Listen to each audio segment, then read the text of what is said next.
All right, we're all set. President Joyce. Ready. Good morning. This is Rich Joyce, Board President of the Oregon Board of Pharmacy. I will now call this meeting of the Oregon Board of Pharmacy to order. Today is Wednesday, April 8th, 2026. It is 8:30 a.m. Board of Pharmacy meetings are conducted in accordance with the Oregon Public Meetings Law. Under the Public Meetings Law, governing body meetings are open to the public except as otherwise provided by law. The presiding officer has the authority to keep order and to impose any reasonable restrictions necessary for the efficient and orderly conduct of a meeting.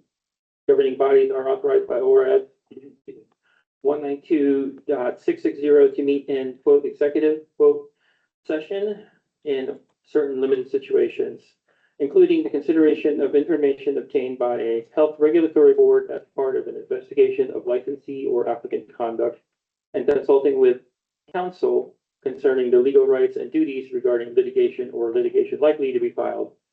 All official actions by the board must be taken by public vote, and the vote of each member must be recorded. Our mission. The Oregon Board of Pharmacy serves to promote and protect public health, safety, and welfare by ensuring high standards in the practice of pharmacy and through effective regulation of the manufacture and distribution of drugs. The Oregon Board of Pharmacy is committed to diversity, equity, inclusion, and belonging, DIB, within this organization and for the public it serves. This commitment is reflected in the board membership, agency staffing, the services provided, and its efforts to promote patient safety and ensure access to quality pharmacy care. The board encourages a review of its full 2024-2026 DEIB plan located on the board website. We'll now call roll for board and staff. For the record, when I call your name, please verbally acknowledge here.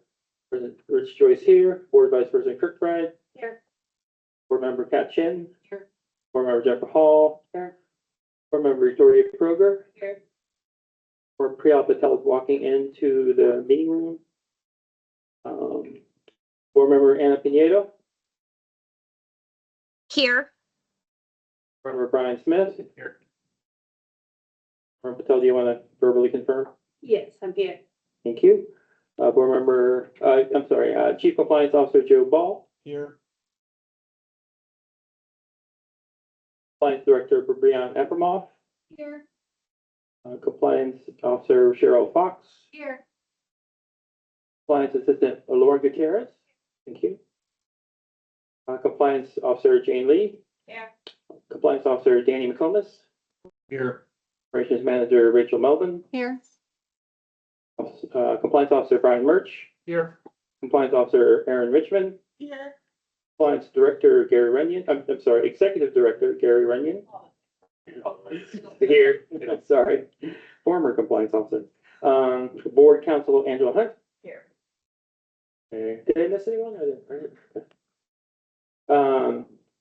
Public comment information.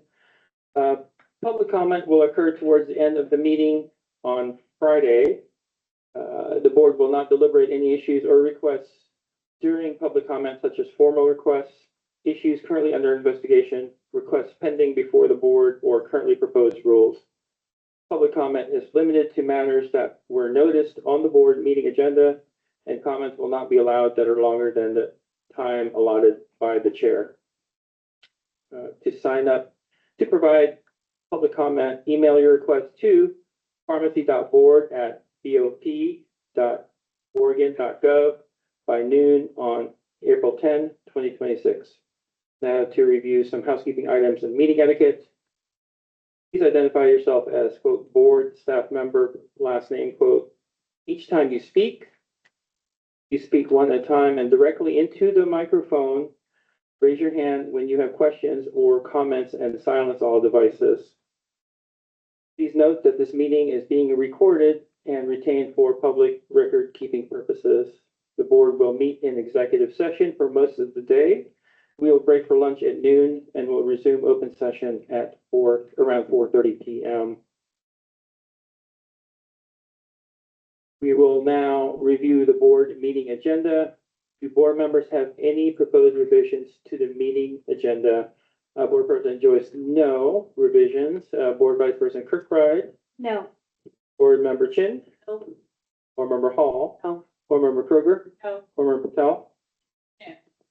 Board Member Pineda, No revisions. Board Member Smith. No revisions. All right, agenda approved. Is there a motion to move, I'm sorry. Now, is there a motion to move to approve the agenda as proposed? Is there a motion? And Board Member Hall. Okay, Board President Joyce, yes. Board Vice President Kirkbride, Yes. Board Member Chin, Yes. Board Member Hall, Board Member Kroger. Yes. Board Member Patel. Yes. Board Member Pineda, Yes. Board Member Smith. Yes. Motion passes. I will now turn it over to Executive Director Runyon for some news, for new staff member introduction. Executive Director Runyon. Good morning, everybody. I'd like to take this moment to introduce new Compliance Assistant Lauren Gutierrez to the team. She started the agency on 3/2/2026 and is slated to be with us for the next year for a limited duration. She's originally from Los Angeles County, moved to Portland in October, and since relocating, she enjoys exploring different neighborhoods and getting to know the city. Lauren earned her BS in anthropology from UC Davis and has a background in environmental health and regulatory compliance, working with hazardous material programs, medical waste generators, and body art practitioners to help protect community health and safety. She enjoys learning how regulatory systems work and supporting programs that keep operations running smoothly. Outside of work, Lauren loves traveling, trying new restaurants and cafes, staying active, and spending time with her dog, Winnie. She's excited to be a part of the Board of Pharmacy team and contribute to this work in protecting the public.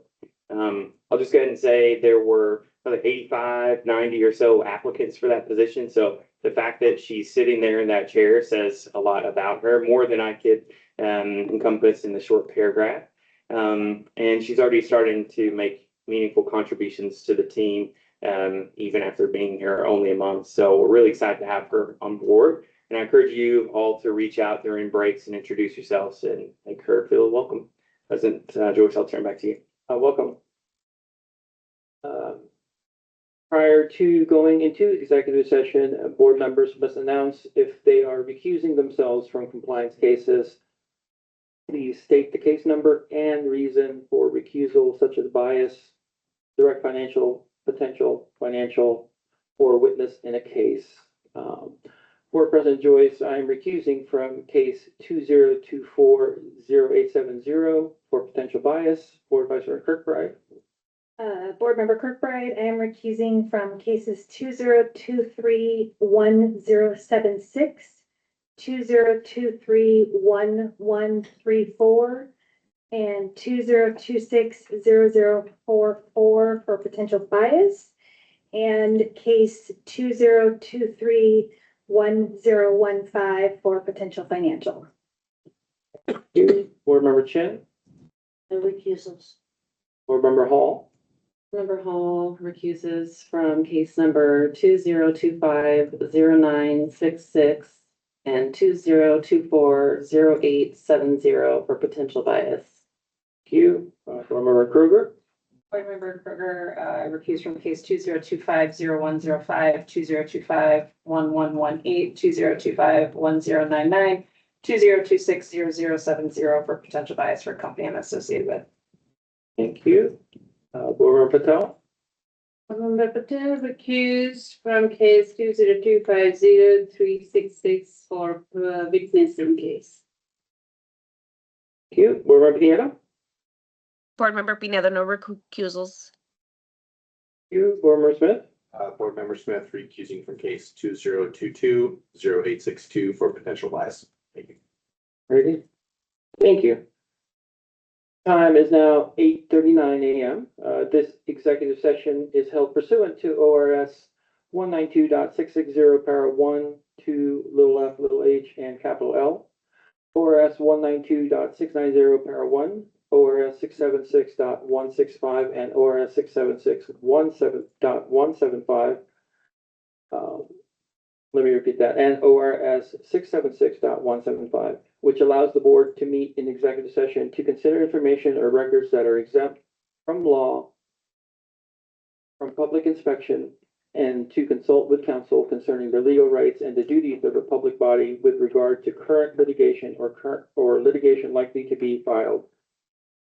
Representatives of the media and designated staff shall be allowed to attend executive session. Representatives of the media are specifically directed not to report on any of the deliberations during the executive session except to state the general subject of the session as previously announced. No decision may be made in executive session. At the end of the executive session, we will return to open session and welcome the public back into the meeting. Is there a motion to move to enter executive session for the purpose of legal advice, review, and discussion of investigations and disciplinary cases, and for the purpose of consulting with counsel concerning the legal rights and duties of a public body with regard to current litigation or litigation likely to be filed at 8:41 a.m. pursuant to ORS 192.660, para 1, para 2, para little f, little h, and capital L, ORS 192.690, para 1, ORS 676.165, and ORS 676.175. So moved, Board Member Chen. Is there a second? Second, Board Member Kroger. Board President Joyce, yes. Board Vice President Kirkbride, Yes. Board Member Chin, Board Member Hall, Yes. Board Member Kroger, Yes. Board Patel, Yes. Board Member Pineda, Yes. Board Member Smith, Yes. motion passes. So, next session.